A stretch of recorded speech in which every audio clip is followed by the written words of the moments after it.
Hey, I'm Skylar.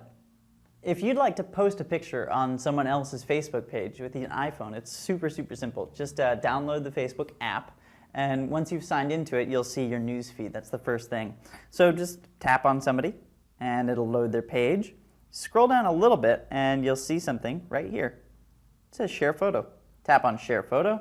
It links to your camera roll, and then you can tap on it.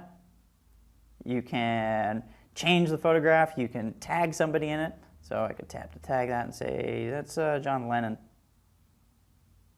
Except apparently I'm not friends with John Lennon. Well, now he's tagged. Then I could tap Auto Enhance. Let's see, put a filter on it, make it neon, why not? I could crop it, adjust the brightness, etc.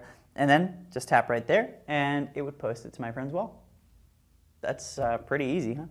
Thanks for watching. I'm Skylar.